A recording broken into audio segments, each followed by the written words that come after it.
Hey everybody, it's Innovision! And lately, there's been a lot of discussion in the community about the various Linux-based gaming distros and how their performance compares to SteamOS. More specifically, folks wanted to see performance comparisons between CachyOS and SteamOS. What makes this an interesting comparison is the fact that both Cachy and SteamOS are based on Arch Linux, the same Linux distribution. In today's video, we'll be comparing the performance between Cachy and SteamOS using a couple of games under various TDP settings. And the results were totally not what I was expecting. Stick around, because you don't want to miss any of it.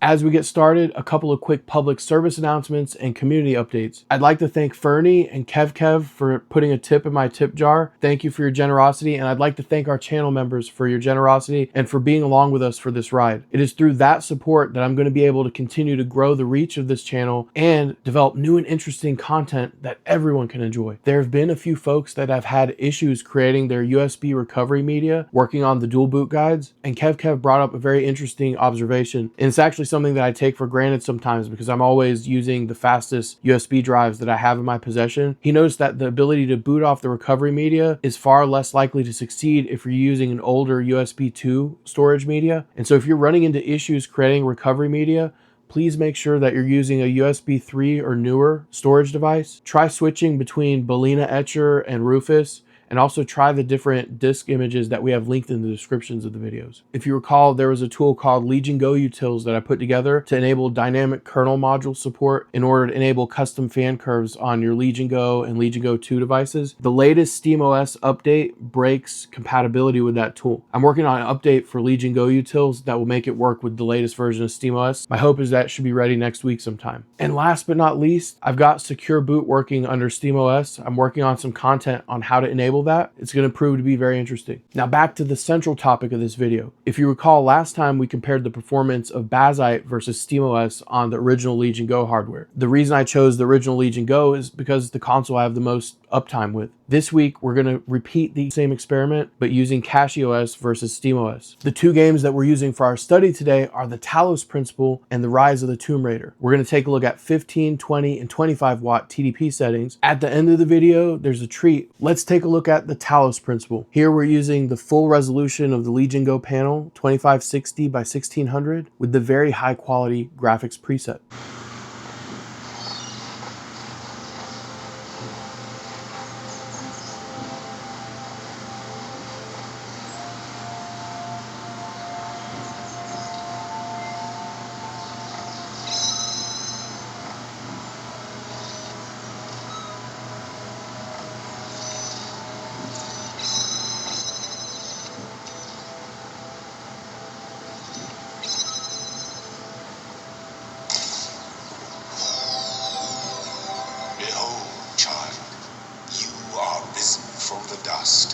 And you walk in my garden.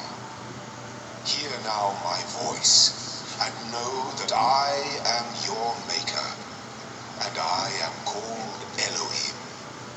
Seek me in my temple, if you are worthy.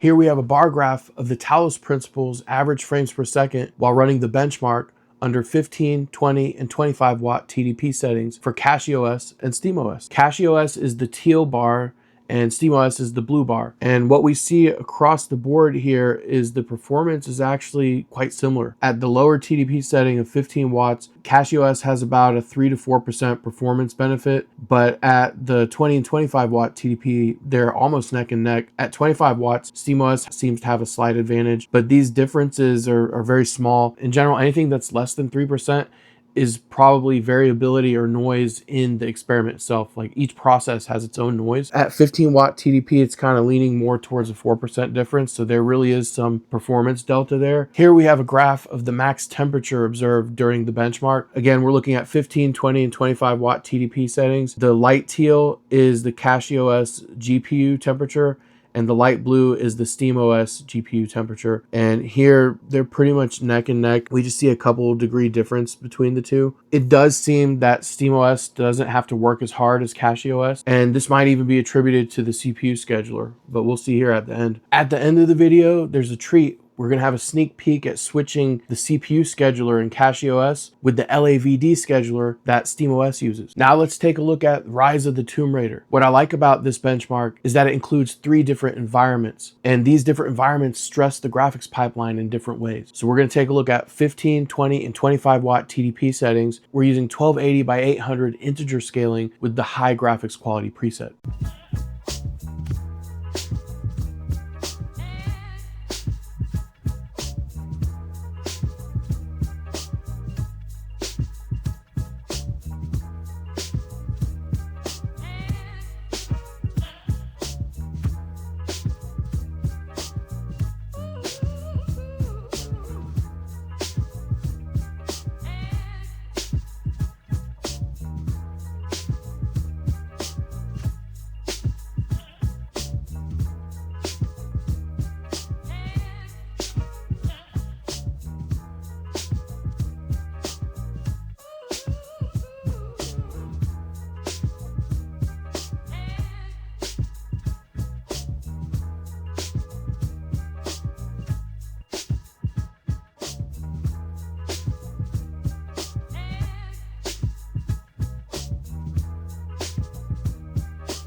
Here we have a graph of Rise of the Tomb Raider's first environment, the mountain peak, for both CachyOS and SteamOS. We're taking a look at the average frames per second as well as the 1% low frame. Again, CachyOS is our teal line and SteamOS is our blue line. Light teal corresponds to our 1% lows in Cachy. Light blue corresponds to our 1% lows under SteamOS. This one kind of blows my mind here.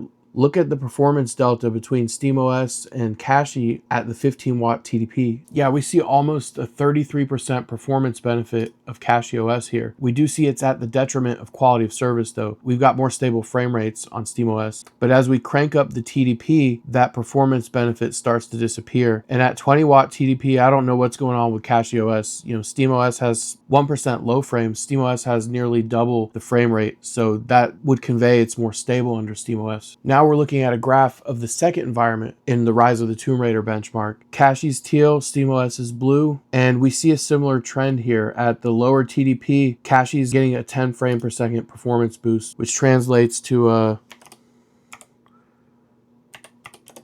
18% performance boost. We do see that the 1% low frames are almost comparable across both OSs, and we do see that once we hit 20 and 25 watt TDP settings, the performance almost indistinguishable, both in terms of 1% lows and average FPS. And here we have the performance results for Rise of the Tomb Raider's last environment, the Geothermal Valley. At the lower 15 watt TDP setting, we're seeing a performance benefit for CachyOS. More specifically, it's about a 19% performance boost, and the 1% low frames look a lot better on Cachy at that lower TDP. But as we crank up that TDP, any performance benefit for Cachy starts to disappear, and we see that SteamOS tends to be a little bit more stable. Now, this is a very different result than what we saw for Bazzite OS. Now let's take a quick look at our CPU and iGPU temperatures while running the Tomb Raider benchmark. Again, teal corresponds to CachyOS, blue corresponds to SteamOS. Across the board, SteamOS tends to be running cooler. You could even conclude that SteamOS is doing less work or having to work less as hard. Wow, these are some pretty interesting results here. To be honest, this is not what I was expecting. What did you all think would happen? Hit me up in the comment section, let me know. So I did expect similar performance for Cachy versus SteamOS. What I didn't expect is at the lower TDP settings for CachyOS to have such an advantage. But before you go and get all hot and bothered that CachyOS is better than SteamOS or SteamOS isn't as good or whatever, these are all personal preferences. For example, the user experience of installing CachyOS was pretty bad for me. Now, I've installed it in the past and never ran into the problems I did most recently. For example, when I went to go install CachyOS, it finished the whole installation and the console rebooted booted and then nothing happened. It stayed on a black screen. So then I go and reinstall it and it finally boots. When I get to the Steam onboarding UI where you get to scan your QR code, I didn't interact with the device quick enough. The screen went black and I had to power off the device again. And then I went to go start entering my credentials. Again, I wasn't able to enter the credentials. I would say that the user experience is definitely not as polished as it is running SteamOS or Bazzite for that matter. So far I would say BazziteOS is the more polished one compared to CachyOS, and SteamOS has better performance than Bazzite so far. But CachyOS is running a newer driver version. It is probably running newer versions of Proton. And so those things could be attributed to the better performance at the lower TDP settings. And to further suss that out, then it makes sense to start drilling deeper into the various versions of Proton and drivers. But at this high level right now, I just want to conduct a survey to kind of get the lay of the land. These things take a lot of time to do. And so if there's interest in the community to try to tease out where those differences are coming from, then I'm happy to start looking at the various Proton versions. But right now, I just need to get a general sense of where is everything right now at their current stable version. I personally cannot recommend CachyOS unless you're probably on a desktop PC. I think for handhelds, BazziteOS and SteamOS are much better options. But for a desktop PC, I could see CachyOS being really nice and have a lot of utility. There's been a couple other Linux-based distros that folks have asked about, like Nobara Linux. We're going to take a look at that too. And I think to finalize the study, we're going to need to run the exact same experiment under Windows. Once I've completed all the tests that I'm going to be running with the different operating systems versus SteamOS, I'm going to compile the results of that survey and then make one video so we can see everything side by side. Now for the current study, we're going to keep using the same two games we've been looking at because that's the only way I can create an apples to apples comparison. But when we move to new devices, I'll be switching the games up. It's also worth noting several folks expressed interest in seeing a similar experiment conducted on PC hardware. And I think that that's a very useful and interesting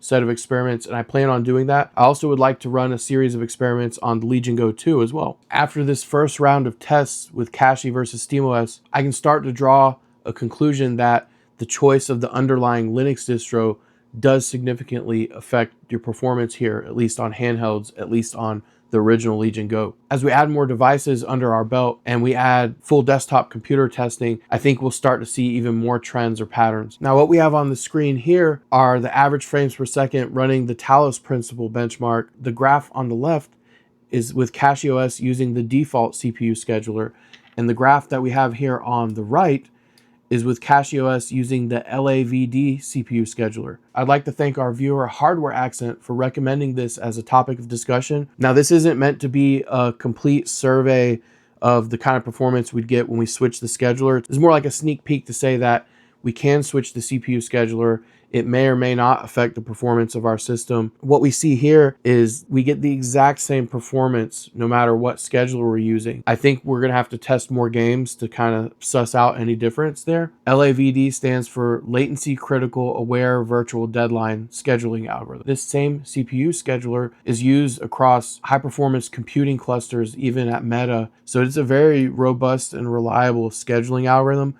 At least for this first test, it didn't seem to make a difference in terms of the average frames per second. On the left here, we've got the stock CPU scheduler. On the right, we've got CachyOS with the LAVD CPU scheduler. Across the board, using the LAVD scheduler brought our temperature down by about 1 to 2 degrees. And it does seem like by using the better CPU scheduler, CachyOS is not having to work as hard. What do you all think about the LAVD scheduler? Should we continue digging deeper into that as a topic of discussion? I know we can go back and run the tests on Bazzite and swap the scheduler out. If that's something that everyone's interested in, I'm happy to run that analysis. Just hit me up in the comment section and let me know. In today's video, we compared the performance of CachyOS and SteamOS, both of which are based on the Arch Linux distro. These were not the results I was expecting. What Linux-based gaming distros are you all interested in? Hit me up in the comments section, let me know.